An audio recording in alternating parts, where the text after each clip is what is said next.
మన దేశంలో ఎన్నికలంటే అదో పెద్ద పండగలా ఉంటుంది కదా. కోట్ల ఓట్లు, వేల మంది అభ్యర్థులు, భారీ ప్రచారాలు. ఇదంతా మనకు పైన కనిపించే చిత్రం. కాని ఇంత పెద్ద ప్రజాస్వామ్య యజ్ఞాన్ని తెరవెనుక ఉండి నడిపించే అసలైన సైనికులెవరు? ఈ విశ్లేషణలో వాళ్ల గురించే మనం మాట్లాడుకోబోతున్నాం. ఎన్నికలు అనగానే ముందుగా గుర్తొచ్చేది టీచర్లే. ఈ మాటలన్నది ఎవరో కాదు, స్వయంగా ఎన్నికల విధులలో పాల్గొనే ఒక రెవెన్యూ ఉద్యోగి. చూశారా, ఈ ఒక్క మాట చాలు మొత్తం కథ చెప్పడానికి. మన ఎన్నికల వ్యవస్థకు ఉపాధ్యాయులే నిజమైన వెన్నెముక. వాళ్ల పాత్ర ఎంత కీలకమో ఇప్పుడు చూద్దాం. సరే, మొదటగా ఒక అద్భుతమైన రికార్డ్ గురించి మాట్లాడుకుందాం.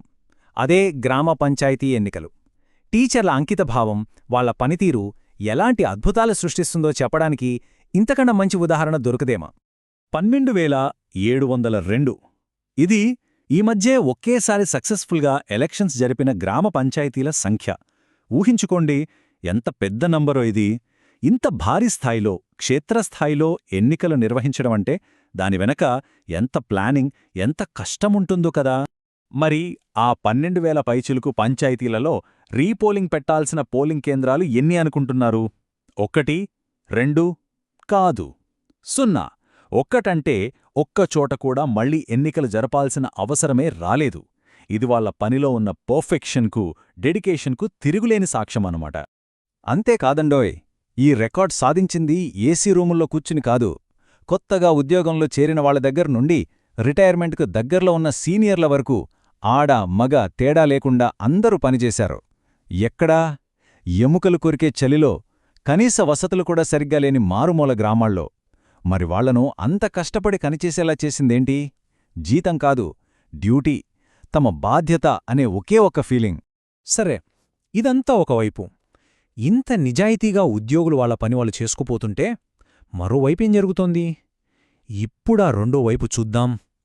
డబ్బు వర్సెస్ డ్యూటీ. ఈ రెండు వ్యవస్థల మధ్య తేడా ఏంటో ఇప్పుడు స్పష్టంగా చూద్దాం.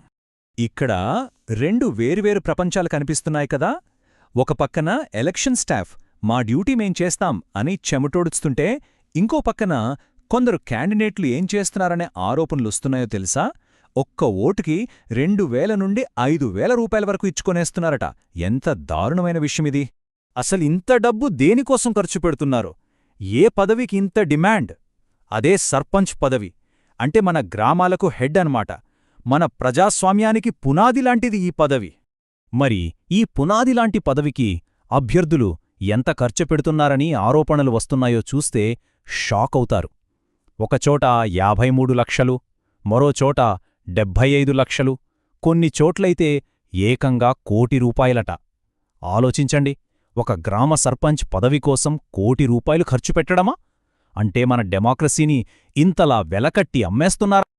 ఈ డబ్బు ప్రభావం కేవలం ఆ ఒక్క ఎలక్షన్తో ఆగిపోతుందా, లేక మన ప్రజాస్వామ్య వ్యవస్థ పునాదుల్నే కదిలిస్తుందా?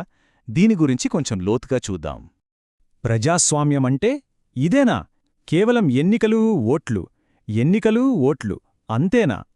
ఈ ప్రశ్నలో ఎంత ఆవేదన ఉందో కదా. డబ్బుతో రాజకీయాలను నడిపిస్తుంటే మన ప్రజాస్వామ్యం ఎటుపోతోంది? ఇది మనమందరం సీరియస్గా ఆలోచించాల్సిన సమయం. అయితే ఈ రాజకీయ రణరంగంలో నిస్వార్థంగా పనిచేసిన వాళ్ళని మనం మర్చిపోకూడదు. అవును, ఆ తెర వెనుక హీరోల గురించే నేను మాట్లాడుతున్నాను. వాళ్లకి ఒక థ్యాంక్స్ చెప్పడం మనందరి బాధ్యత. వారిని బ్రాండ్ అంబాసిడర్లు అని పిలవలేమా? అబ్బా, ఎంత మంచి మాటిది! డబ్బులు ఖర్చుపెట్టి చేసే ప్రచారం కాదు, తమ పనితీరుతో, తమ నిజాయితీతో ప్రజాస్వామ్యానికి అసలైన బ్రాండ్ అంబాసిడర్లుగా నిలిచారు ఈ టీచర్లు. అందుకే 0 తప్పులతో, అంటే 0.5% కన్నా తక్కువ ఎర్రర్ రేట్తో ఇంత పెద్ద ఎలక్షన్ ప్రాసెస్ని విజయవంతం చేసిన టీచర్లందరికీ నిజంగా హ్యాట్స్ ఆఫ్ చెప్పాలి. వాళ్ల డెడికేషన్ లేకపోతే ఈ సక్సెస్ అస్సలు సాధ్యమయ్యేది కాదు. చివరిగా మన ముందు ఒక పెద్ద ప్రశ్న మిగిలిపోతోంది.